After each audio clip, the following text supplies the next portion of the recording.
Have you ever seen an object that rips a memory from the deepest part of your soul? For a young waitress named Alara, it was a ring, a sapphire so blue it held the memory of a lost sky. When she saw it on the finger of the fiancé of billionaire Julian Thorne, the most powerful man in the city, she did the unthinkable. In the middle of a packed, silent restaurant, she walked to their table and uttered 9 words that shattered the evening. "My mother once owned that ring." What happened next wasn't just a reaction. It was an explosion that unraveled a decades-old secret, leaving everyone, especially the billionaire himself, utterly speechless. The clinking of silverware against fine china was the heartbeat of Aurelia. It was a rhythm Alara Caldwell knew intimately, a sound that both soothed and mocked her. From her station by the service bar, she could see the entire dining room, a gilded stage where New York's elite performed their nightly ritual of wealth and influence. Soft golden light bathed tables draped in heavy white linen, glinting off diamond bracelets and the polished domes of silver cloches. Every night, Ilara moved through this world like a ghost, an invisible cog in a machine of opulence she was born into, but no longer belonged to. Just a decade ago, she wasn't serving champagne. She was sipping it at her family's estate in Greenwich. The Caldwells had been a name whispered with the same reverence as Rockefeller or Carnegie, their fortune built on shipping and old-world integrity. Her father, Robert Caldwell, was a man who believed a handshake was more binding than any contract. Her mother, Serafina, was a woman of quiet elegance whose most prized possession was a sapphire ring, a custom piece from a Parisian jeweler, centered with a flawless 20-carat cornflower blue sapphire known as the Star of Serafina. It wasn't just a jewel. It was a piece of their family's soul, a testament to generations of love and success. Then the world had shattered. A hostile takeover, a series of betrayals disguised as business, and the Caldwell empire crumbled. Her father's handshake philosophy was no match for the predatory sharks of modern finance. They lost everything: the estate, the art collection, the prestige.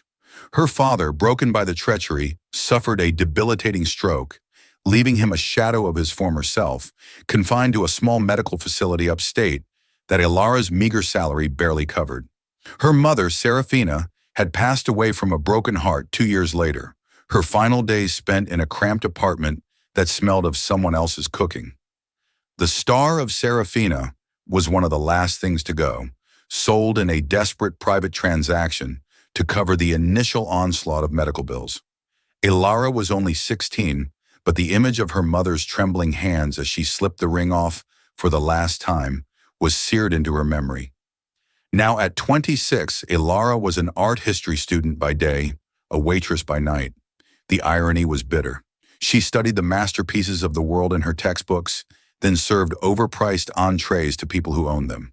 She was a curator of empty plates and refilled glasses, her own history tucked away like a forbidden exhibit. Tonight was different. Tonight, Table 7 was occupied by the architect of the modern world himself, Julian Thorne.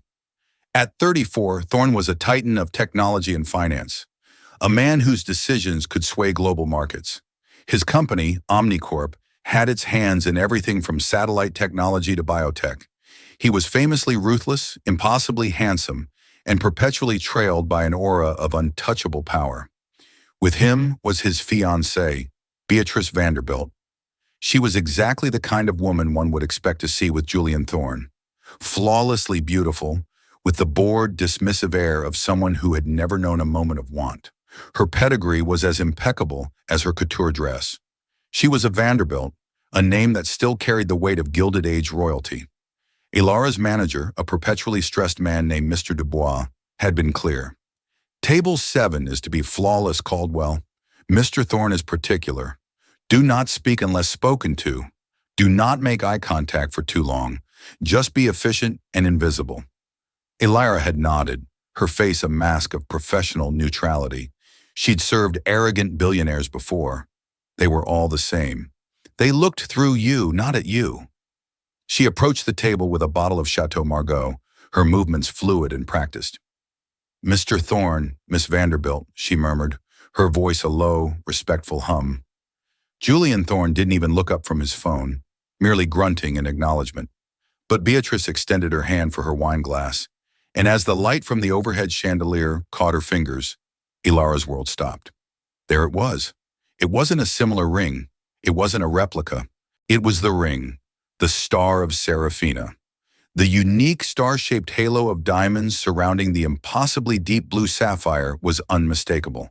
The intricate platinum filigree on the band, designed to look like interwoven vines, was exactly as she remembered. A wave of nausea and vertigo washed over her. The sound of the restaurant faded into a dull roar.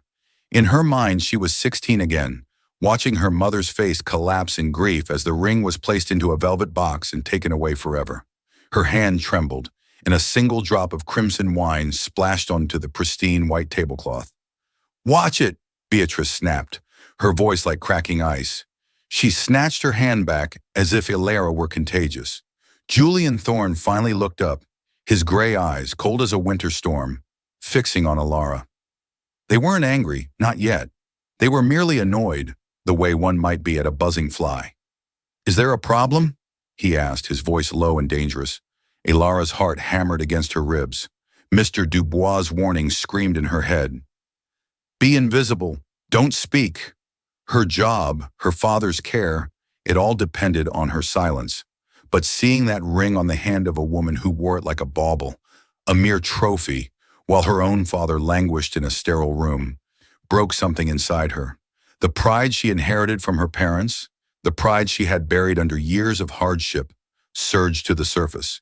She swallowed hard, her gaze locked on the ring. The blood rushed in her ears, but she found her voice, shaky yet clear, cutting through the hushed ambiance of Aurelia. "I'm sorry," she began, her eyes lifting to meet Julian's steely gaze. "It's just that ring." She took a deep breath, the point of no return. "My mother once owned that ring." The 9 words hung in the air, delicate and devastating as a spider's silk. For a moment, there was only the ambient noise of the restaurant, a distant laugh, the soft scrape of a fork. Then a bubble of silence expanded from table 7, pushing all other sounds away. The diners at adjacent tables, sensing the sudden shift in atmospheric pressure, began to steal glances.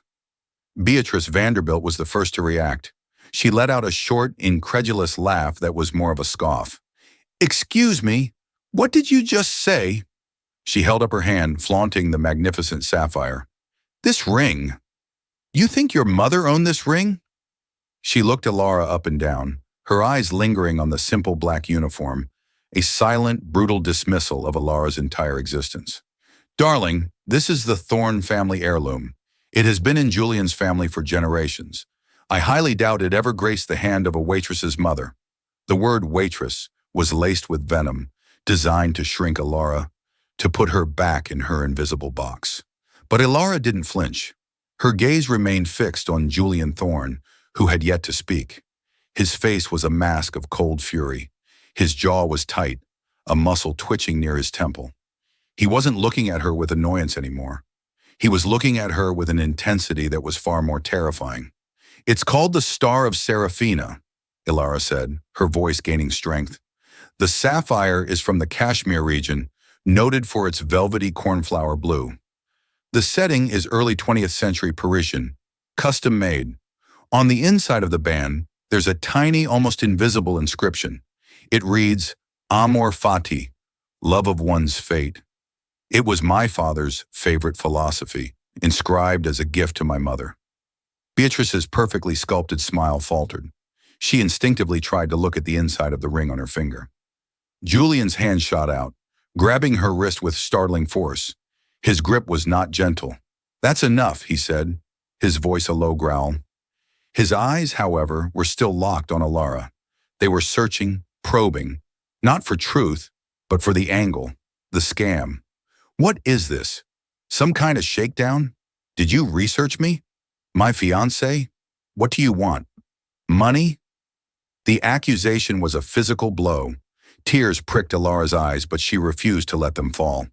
"I don't want anything," she said, her voice trembling with suppressed rage and hurt. I saw it. I couldn't not say something. That ring was my mother's whole world. It was the last piece of my family that was sold when we lost everything." The raw, unscripted pain in her voice was undeniable. It caused a ripple of discomfort at the nearby tables. People were now openly staring. Mr. Dubois was gliding towards them, his face pale with panic. "Is everything all right, Mr. Thorne?" he asked, his voice a strained whisper.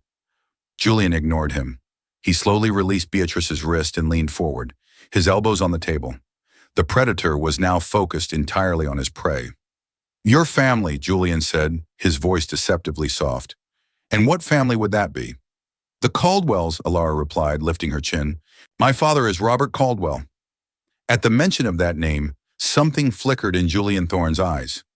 It wasn't recognition, but something deeper, a shadow passing behind his cold facade. It was there for only a second, then gone. Beatrice, however, scoffed again. "Caldwell? Of Caldwell Shipping? I remember them. They went bankrupt years ago. A spectacular failure." She waved a dismissive hand. "So you're a fallen princess. How tragic. It doesn't mean you can lay claim to my engagement ring. This story is pathetic." "Beatrice, be quiet," Julian commanded, his tone sharp enough to make her recoil. He had not taken his eyes off Alara. The air around the table was thick with tension, vibrating with unspoken history and a looming confrontation. The entire restaurant seemed to be holding its breath. This was the moment, the reaction that would change everything. Alara expected him to call security. She expected him to have her thrown out, to mock her, to ruin her. He did none of those things. Julian Thorne slowly, deliberately, began to remove a black credit card, the infamous Centurion card, made of anodized titanium, from his wallet. He placed it on the table. Then he looked at Alara, and his face was utterly devoid of emotion, a chilling, terrifying blankness. His voice, when he finally spoke, was not loud. It was quiet, almost a whisper, yet it carried across the silent dining room with the force of a thunderclap. "You have 60 seconds, he began, his eyes boring into hers. "You will go to your manager. You will tell him you quit. You will collect your things, and you will walk out of that door. If you are still in this building in 61 seconds, I will not only ensure you never work in this city again, I will personally call my legal team and launch a lawsuit against you for harassment and attempted fraud so monumental, you will be burying your family in debt, not paying for their care." He didn't blink. He didn't raise his voice. He didn't gesture wildly. He just delivered the sentence with the detached precision of a surgeon announcing a terminal diagnosis. The sheer, calculated cruelty of it was breathtaking. It wasn't an angry outburst. It was a cold, systematic annihilation of her life. Mr. Dubois looked like he was about to faint. Beatrice smirked, a look of triumphant vindication on her face. The other patrons stared, mouths agape, speechless. He had left everyone speechless. Alara felt the floor drop out from under her. The air was stolen from her lungs. This was a power she couldn't comprehend, the power to erase someone with a few whispered words. The fight went out of her, replaced by a cold, numbing dread. She gave a single jerky nod, turned on her heel and walked away from the table, her legs unsteady beneath her. She didn't look back. She couldn't. Behind her, she could feel the weight of every eye in the room, but most of all, she could feel the chilling, victorious gaze of Julian Thorne. She had told him the truth, a truth that was etched into her very soul. And his reaction was not to question it, but to extinguish it. And as she pushed through the kitchen doors, the sound of her own heart breaking was louder than the silence she left behind. The walk to the employee locker room was a blur of shame and disbelief. The cacophony of the kitchen, the clatter of pans, the hiss of the grill, the shouts of the chefs, was a world away from the frozen silence of the dining room. Ilara's hands were shaking so violently she could barely unbutton her uniform. She stripped it off, throwing it into the bottom of her locker as if it were contaminated. Mr. Dubois found her there, leaning against the cold metal, her street clothes feeling foreign on her skin. He looked pained, his usual bluster gone. "Alara, I'm so sorry," he stammered. "You know I have no choice. He's one of our most important patrons. The owner would have my head." "I know, Mr. Dubois," she whispered, her voice hoarse. "It's not your fault." What were you thinking? He asked, his tone more curious than accusatory. To say that to him. I was thinking about my mother, she said, pulling on her worn-out coat. That's all. She walked out the back alley entrance of Aurelia, the stench of garbage and gourmet food scraps filling the humid night air. The life she had painstakingly pieced together, the job that paid for her father's care, the semblance of stability, had been demolished in less than a minute. Julian Thorne hadn't just fired her, he had salted the earth where her life once stood. The weight of his threat pressed down on her, a promise of total ruin. Back in the gilded cage of the restaurant, the atmosphere at Table 7 was glacial. Beatrice was preening, flushed with victory. Well, that's dealt with, she said, taking a triumphant sip of her wine. The nerve of that girl, a Caldwell. Honestly, it's just sad. She probably saw the ring in a magazine once and concocted that whole sob story. Julian didn't respond. He was staring at the single drop of red wine on the tablecloth, a tiny mar on the perfect white canvas. He should have felt vindicated.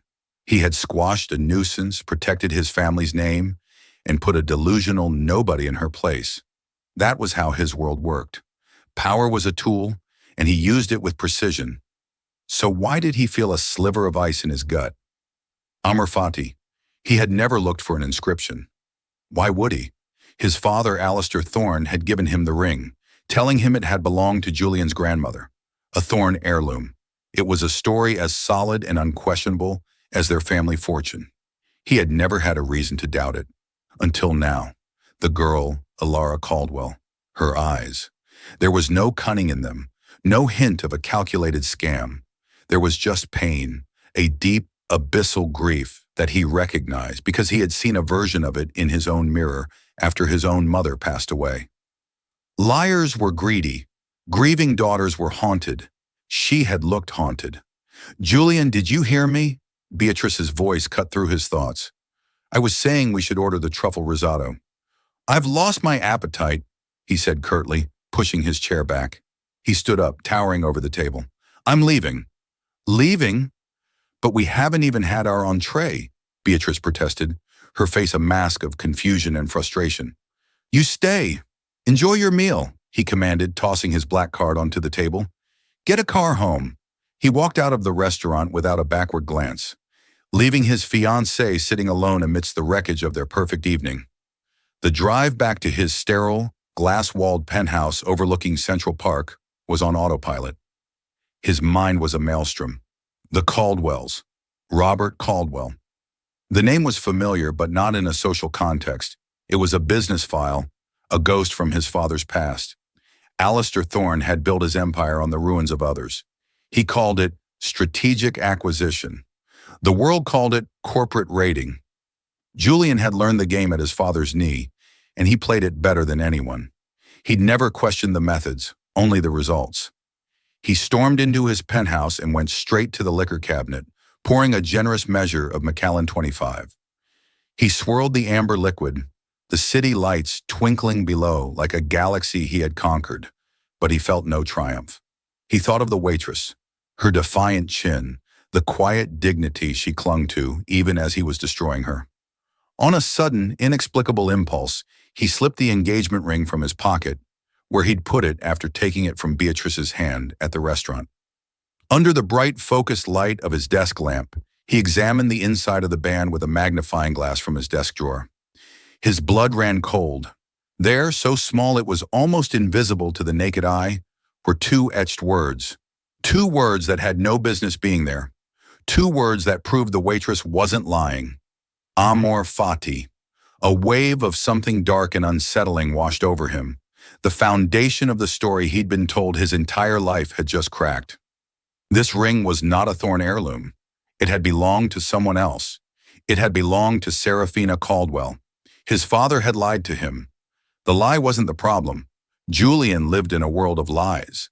They were the currency of power. The problem was why. Why this specific lie? Why pass off this particular ring with its secret history as a family treasure? He downed the scotch in one go, the burn in his throat doing nothing to quell the cold fire in his gut. His first instinct was to destroy the source of the problem. Ruin the girl so completely she would never be heard from again. Bury the truth. That was the Thorn way. But another unfamiliar instinct was fighting its way to the surface, a nagging, persistent curiosity, a sliver of doubt that had now widened into a chasm. He had built his empire on data, on facts, on knowing every variable. And right now, the biggest variable was a fired waitress named Lara Caldwell. He walked over to his laptop, his movements sharp and decisive. He didn't call his legal team to sue her. He called his head of security, a former Mossad agent named Mikhail. "Mikhail," he said, his voice low and intense. "I need you to find someone. Her name is Lara Caldwell. I want to know everything. Where she lives, where she goes to school, her family history, her financial situation, everything. And I want to know about her father, Robert Caldwell. Specifically, I want every detail you can find about the collapse of Caldwell Shipping a decade ago. I want to know who was involved. I want to know who picked the bones clean." He paused, staring out at the city that was supposed to be his. "And get me everything you can on a ring known as the Star of Serafina. I want its complete provenance. No stone unturned." He hung up the phone. He was no longer trying to bury the truth. He was going to excavate it, and he had a sinking feeling that whatever he was about to unearth was going to be far uglier than a simple lie. For 3 days, Alara existed in a fog of despair. The city that had once felt full of possibility now seemed like a concrete prison. Every time her phone buzzed, she flinched, expecting a summons from Julian Thorne's lawyers. She spent her hours poring over job listings for waitressing gigs, knowing her name was likely already blacklisted. The money in her bank account was dwindling, a ticking clock, counting down to the moment she wouldn't be able to pay for her father's care facility. She visited him on the 3rd day. The facility was clean but bleak, smelling of antiseptic and quiet resignation. Robert Caldwell sat in a wheelchair by the window, staring out at a small, manicured lawn. The stroke had stolen most of his ability to speak, leaving him trapped inside a body that had betrayed him. But his eyes, they were still sharp. They could still convey the love, the pride, and the profound sadness that defined his existence. Alara held his hand, its skin thin and papery, and told him about her classes, about a funny dog she saw in the park, about anything other than the truth. She didn't tell him she'd lost her job. She didn't tell him she had seen the ring. She couldn't bear to put that pain back into his eyes. "I love you, Dad," she whispered, kissing his forehead before she left. He squeezed her hand, a flicker of the powerful man he once was, and the gesture both warmed and broke her heart. Meanwhile, Julian Thorne was descending into a rabbit hole of his own family's making. Mikhail was ruthlessly efficient. The first report landed on his desk within 24 hours. It was a dossier on Alara Caldwell, her stellar academic record at Columbia University, her mother's death certificate, the crushing list of debts, and the address of the care facility for Robert Caldwell. Every detail painted a portrait of a young woman fighting an impossible battle with quiet, desperate tenacity. There was no hint of a scam artist. The second report arrived a day later. It was the provenance of the ring. It had been commissioned in 1925 by the Dubois family in Paris, passed through several hands, and was finally purchased by Robert Caldwell in the late 1990s as a wedding anniversary gift for his wife, Serafina. It was officially, publicly, a Caldwell piece. The trail went cold 10 years ago. Mikhail's report stated it was sold in a private, unrecorded sale. There was no mention of the Thorne family until it appeared on Beatrice Vanderbilt's finger. The final report was the one Julian dreaded most. It was a deep dive into the collapse of Caldwell Shipping, and the name at the center of it, the architect of the entire hostile takeover, the predator who had dismantled a century-old company for parts, was a name Julian knew better than his own. Alistair Thorne, his father. The documents laid it all out in cold, hard print. Alistair, through a series of shell corporations and back-channel dealings, had initiated the attack. He'd manipulated stock prices, bribed a key board member, and exploited a temporary vulnerability in the company's finances. It wasn't just business, it was a massacre. Robert Caldwell's handshake mentality had made him an easy target for a man who saw honor as a weakness to be exploited. The final, damning piece of information was a copy of a private sales agreement, unearthed from a retired art dealer's records, dated 2 weeks after the Caldwell bankruptcy was finalized. It was for the sale of one item, the Star of Serafina. The buyer was a shell corporation. The price was a pittance, a fraction of its market value, the kind of price a desperate man trying to pay for his family's survival would accept. The shell corporation was owned by another shell corporation, which was, at the very end of the chain, owned by Thorne Industries. Julian felt a profound, sickening lurch in his stomach. The ring wasn't just a lie, it was a trophy, a spoil of war. His father hadn't just defeated Robert Caldwell, he had taken the most precious symbol of his family, and then years later had the audacity to pass it off to his own son as a symbol of their family's legacy. It was a gesture of supreme, monstrous arrogance. That evening, Julian drove to his father's sprawling estate in Westchester, the reports burning a hole in his briefcase. Alistair Thorne was in his study, a cavernous room of dark wood and leather, a portrait of himself hanging over the marble fireplace. He was a man who radiated power even in his old age, his eyes still holding the predatory gleam that had made him a legend. "Julian," Alistair said, a pleased smile on his face, "an unexpected visit. To what do I owe the pleasure?" Julian didn't waste time with pleasantries. He walked to the mahogany desk and dropped the folder on it. The sound echoed in the silent room. "The Caldwell ring," Julian said, his voice flat and cold. "I want you to tell me about it." Alistair's smile didn't falter, but a shudder came down over his eyes. "The family heirloom. What about it? Did Beatrice not like it?" "We can find another." "Stop lying," Julian snapped, the words erupting from him with a force that surprised them both. "I know where it came from. I know you bought it off Robert Caldwell after you destroyed him. I know it's not a Thorne heirloom. I want to know why. Why would you give it to me and tell me it was Grandma's?" Alistair leaned back in his chair, the picture of calm. He steepled his fingers. "It was a lesson, Julian. A story. All heirlooms begin somewhere. We are the start of a new dynasty, one more powerful than the Caldwells ever were. I took their symbol and made it ours. It's a symbol of your birthright. It represents the victory of our way of doing things over their antiquated, sentimental nonsense." Julian stared at his father, truly seeing him for the first time. He wasn't just a ruthless businessman. He was a man who reveled in the humiliation of his rivals, a man who saw cruelty as a virtue. "You destroyed a man's life," Julian said, his voice barely a whisper. "You took his legacy, his company, his wife's ring, and you call it a lesson?" "I call it winning," Alistair retorted, his voice hardening. "A lesson you seem to have forgotten. I heard about the incident at Aurelia, the waitress. You should have crushed her. You should have sued her into oblivion the moment she opened her mouth. Instead, you're here questioning me, looking like a sentimental fool yourself." "She told the truth," Julian roared, slamming his fist on the desk. "She wasn't lying." "Truth?" Alistair laughed, a dry, humorless sound. "Truth is a luxury for people who can't afford lawyers. We make our own truth, Julian. I gave you that ring as a reminder of who you are, a Thorne, the son of a winner. Now I suggest you go back to your fiancée, forget all this nonsense and start acting like it." Julian felt a chasm open between him and his father.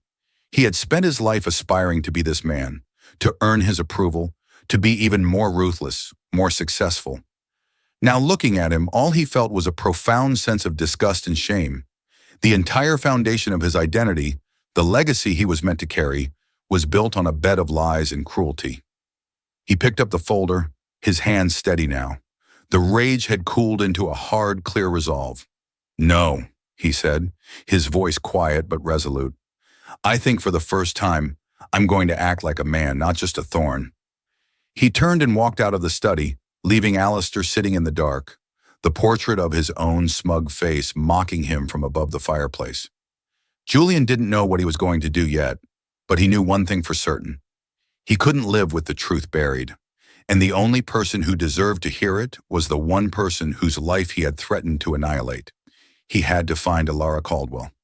Finding Alara's apartment was easy for a man with Julian's resources. Getting out of his chauffeured Maybach in her rundown Queens neighborhood was another matter.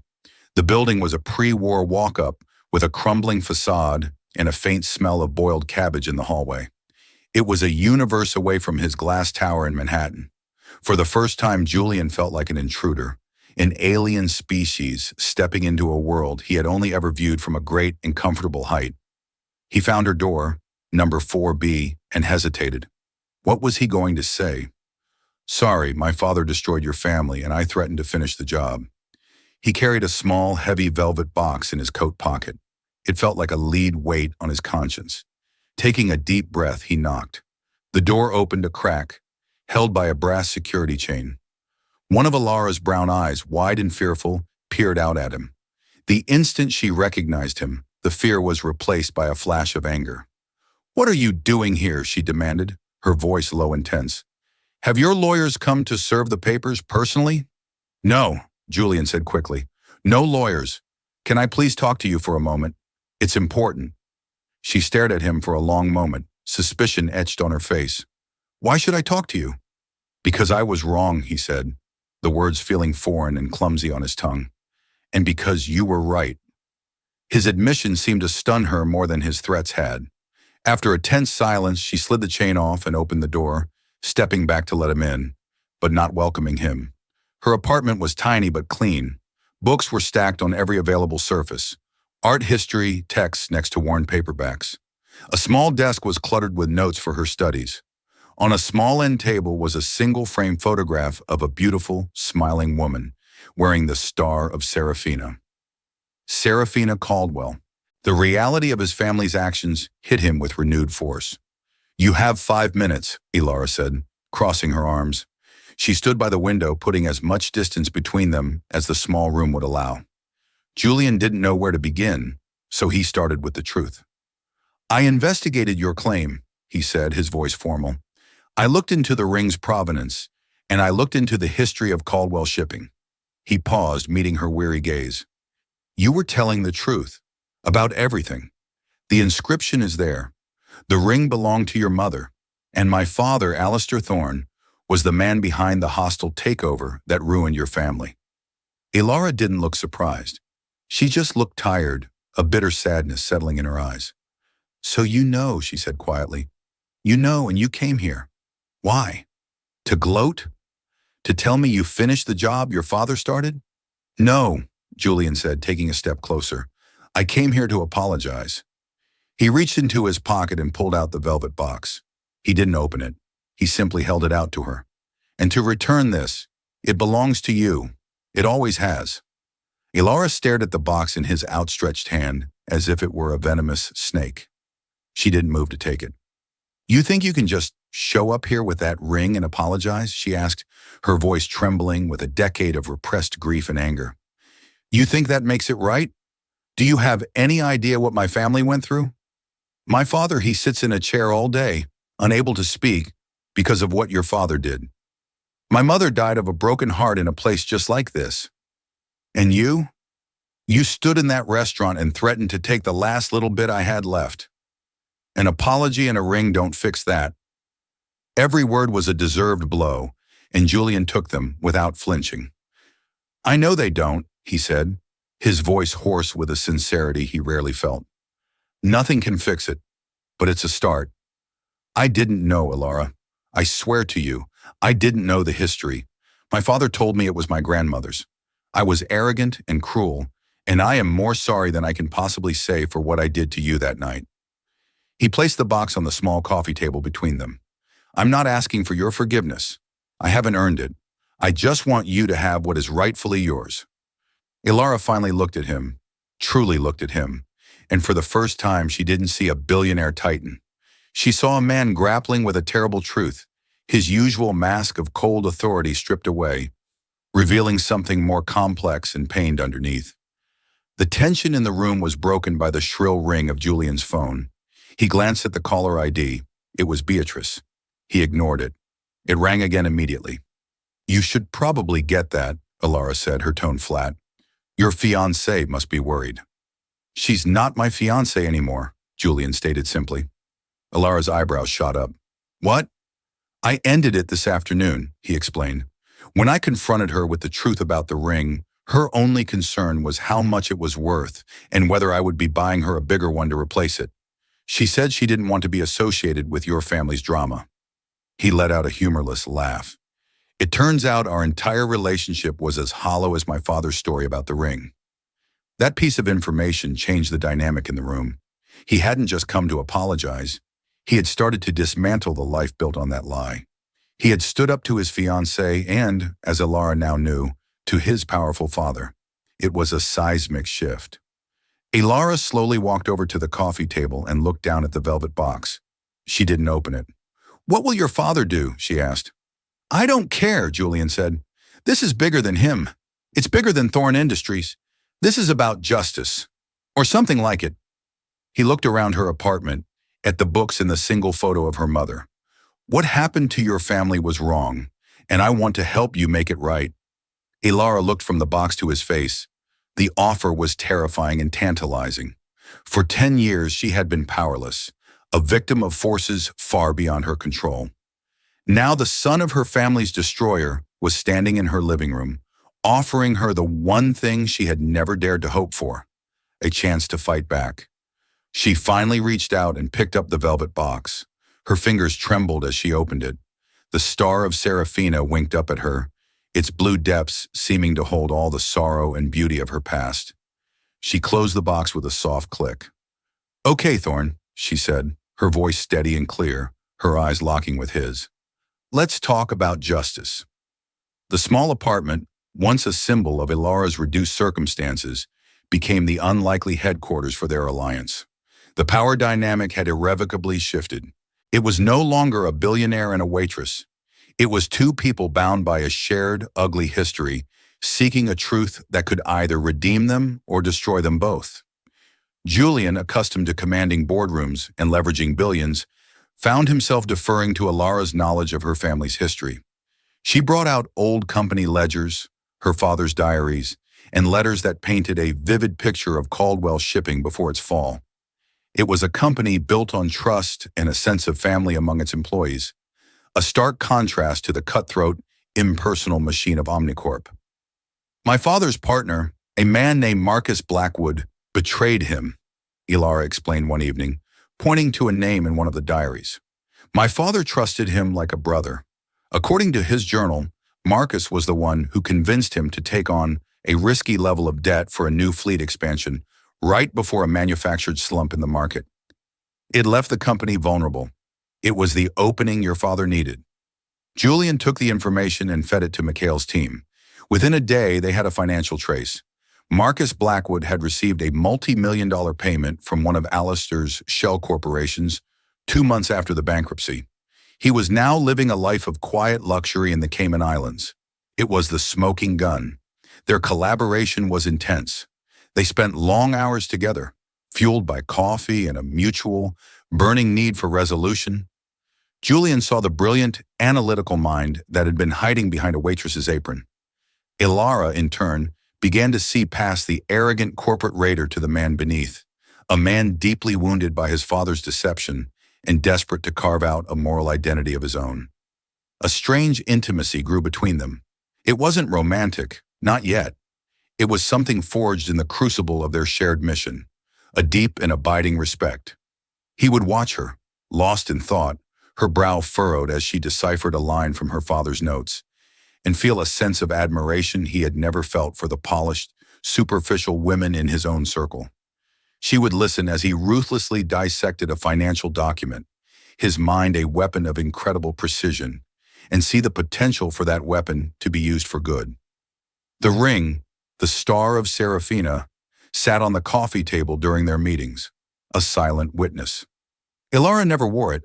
She said it felt wrong, tainted by the journey it had taken. "It won't feel right on my finger," she told him, "until my father's name is cleared." The biggest challenge remained Alistair Thorne. As soon as Julian began digging deeper, his father fought back. Julian found his corporate accounts frozen, his access to certain company resources revoked. Alistair was sending a clear message: stop this, or you will be cut off. One afternoon, Julian returned to his penthouse to find Alistair waiting for him, his face like a thundercloud. "This little quest of yours ends now," Alistair seethed. You are jeopardizing a multi-billion-dollar enterprise for the sake of some sob story from a girl who should be serving you coffee. You are a thorn. Start acting like it. I am, Julian replied calmly, loosening his tie. I'm cleaning up a mess that a thorn made years ago. It's called taking responsibility. You should try it sometime. Responsibility? Alistair scoffed. Let me tell you about responsibility. It's to your shareholders, to your legacy, to the family name, not to the ghosts of failures you walk over on your way to the top. I'm warning you, Julian. Drop this or I will disown you. You will lose everything. I've already lost the one thing I thought I had, Julian said, his voice quiet. My respect for my father. The finality in his tone shook Alistair. He saw that his threats were useless. Julian was no longer the son who craved his approval. He was his own man.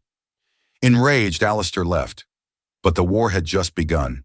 The final piece of the puzzle was a man named Richard Sterling, the former chief financial officer of Caldwell Shipping, a man who had vanished after the collapse. Ilara remembered him as a kind, nervous man who was devoted to her father. After weeks of searching, Mikhail's team located him living under a different name in rural Vermont, working as a high school math teacher. Julian and Ilara flew to Vermont themselves. They found Sterling in a modest clapboard house. He was older, grayer, and his eyes were filled with a decade of fear. At first he refused to speak, terrified of Alistair Thorne's reach. But then Ilara spoke. She didn't talk about stocks or takeovers. She talked about the company picnics. She talked about how Sterling had taught her to play chess in her father's office. She talked about how her father, Robert Caldwell, had considered him family. Tears welled in the old man's eyes. The dam of his silence finally broke. He confessed everything. Alistair Thorne had not just bribed Marcus Blackwood, he had blackmailed Sterling, using a personal indiscretion from his past to force him to cook the books, making the company's position look far worse than it was, and creating the panic that led to its collapse. Sterling had lived with the guilt ever since. He agreed to sign a sworn affidavit detailing Alistair's crimes. With Sterling's testimony and the financial evidence of the bribe to Blackwood, they had everything they needed. They had the undeniable truth. The question was what to do with it. A public lawsuit would be messy, a media circus that would devastate what was left of both their families. There's only one way this ends, Julian said as they flew back to New York. It's not in a courtroom, it's in the boardroom. He called a special emergency meeting of the Thorne Industries Board of Directors. It was an unprecedented move, a direct challenge to his father's authority as CEO and chairman. He was risking everything, his position, his inheritance, his entire future. He and Ilara walked into the towering Thorne Industries building together.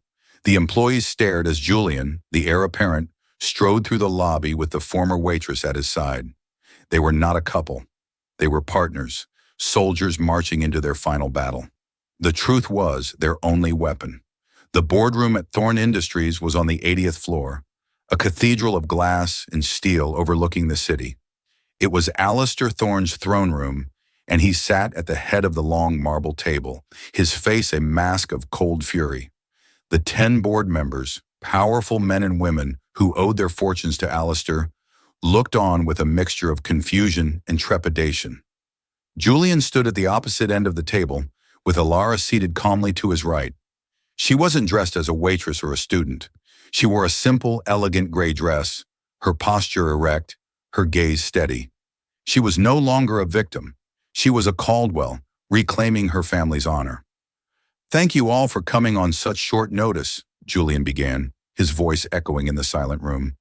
I have called this meeting because a matter of grave importance concerning the ethical foundation of this company has come to my attention. It concerns an acquisition made over a decade ago, the company formerly known as Caldwell Shipping. Alistair slammed his hand on the table. This is a private family matter, Julian. It has no place here. This meeting is adjourned. It ceased to be a family matter, Julian retorted, his voice cutting through his father's bluster, when company funds were used to bribe, blackmail, and fraudulently dismantle a competitor. And it became a board matter when the CEO of this company began using his corporate power to obstruct an investigation into those crimes. He proceeded to lay out the entire story, his presentation as precise and devastating as a legal indictment. He presented the bank records proving the bribe to Marcus Blackwood. He read key passages from Richard Sterling's sworn affidavit detailing the blackmail. His narrative was cold, factual, and undeniable. He stripped away the myth of Alistair Thorne, the brilliant strategist, and revealed the truth. Alistair Thorne, the criminal. The board members shifted uncomfortably in their seats. They were loyal to Alistair, but they were more loyal to the company's stock price and their own reputations. A public scandal of this magnitude would be catastrophic. Finally, Julian looked directly at his father. The evidence is overwhelming. It is clear that Alistair Thorne acted illegally and unethically, exposing this company to immense legal and financial risk. Therefore, I am formally making a motion for his immediate removal as CEO and chairman of the board, effective immediately. A stunned silence fell over the room. Julian had not just challenged his father, he had declared war on him in front of his own court. Alistair rose to his feet, his face purple with rage. "You ungrateful whelp," he spat at Julian. "You would throw away your own father, your own legacy, for her?" He gestured contemptuously at Ilara. Ilara met his gaze without flinching. "He isn't doing this for me," she said, her voice clear and strong. "He's doing this for the name you tarnished, the name Thorne." That was the final blow. The board saw it then. This wasn't just about the past, it was about the future. They could side with the corrupt, aging lion or with the young principled leader who was trying to save the company from his father's sins. One by one they voted. It was almost unanimous. Alistair Thorne was stripped of his titles and forced into retirement. His reign was over. Julian was voted in as the interim CEO. In the aftermath, Julian didn't seek to destroy his father further. The public story was that Alistair was stepping down for health reasons. But in the circles where it mattered, the truth was known. The real justice was not in a prison sentence, but in the quiet, complete dismantling of his power and reputation. The most important part of the resolution happened privately. Julian, as head of Thorne Industries, drew up a settlement. It wasn't charity, it was reparations. A significant sum was transferred to a trust for the Caldwell family, enough to ensure Robert Caldwell would receive the best care for the rest of his life, and to restore a measure of the wealth that had been stolen. Furthermore, Julian established a charitable foundation in Serafina Caldwell's name, dedicated to promoting ethical business practices. A week later, Julian found Ilara at her father's care facility. She was sitting with him by the window, and for the first time in years, she saw a genuine, peaceful smile on her father's face. Julian waited until she came out. "How is he?" "He's better," Ilara said, a real smile gracing her own lips. "The new facility is wonderful. He seems at peace. He knows. I think somehow he knows we won." They walked through the facility's garden, the late afternoon sun casting long shadows. "I have something for you," Julian said. He handed her a simple envelope. Inside was a job offer, not for a waitress, but for a position as the head curator of the new Thorne Industries art collection, with a special fund to acquire pieces from struggling young artists. It was a perfect blend of her passion and her past. "Julian, I don't know what to say," she stammered, overwhelmed. "Say you'll think about it," he said with a small smile. He then pulled out the familiar velvet box. "There's one last piece of business." He opened it, and the star of Serafina seemed to glow with a new light. "It's clean now," he said softly. "Its legacy has been restored. It's time for it to go home." He didn't offer it to her. He simply held the box open. This time Ilara reached out without hesitation. She lifted the ring from its velvet cushion. It felt different in her hand, not heavy with sorrow, but light with possibility. She looked from the ring to Julian's face, seeing in his eyes not the shadow of his father, but the light of a good man who had fought his way out of the darkness. Instead of putting it on her own finger, she took his hand. With a gentle, deliberate motion, she slid the ring onto his pinky finger. "What are you doing?" he asked, surprised. "Alistair was right about one thing," she said, her fingers lingering on his. "All heirlooms have to begin somewhere. This ring is no longer just a symbol of my family's past. It's a symbol of our shared future." a reminder of the truth we fought for. Let's create a new legacy for it, together. Julian looked down at the ring on his hand, then back up at her, a slow, genuine smile spreading across his face. In that moment, surrounded by the quiet peace of the garden, he knew his father's greatest lesson had been a lie. Victory wasn't about what you took from others. It was about what you were willing to build together from the ruins of the truth. What started with 9 simple words from a waitress became a journey of justice, redemption, and the extraordinary power of truth. Lara and Julian proved that a legacy isn't just something you inherit. It's something you build, choice by choice, truth by truth. Their story reminds us that even in a world that seems to be ruled by wealth and power, the courage to speak up and the integrity to listen can change everything. They didn't just reclaim a ring, they reclaimed their histories and forged a new future, proving that the most valuable thing in the world isn't a flawless sapphire, but a conscience that is clear,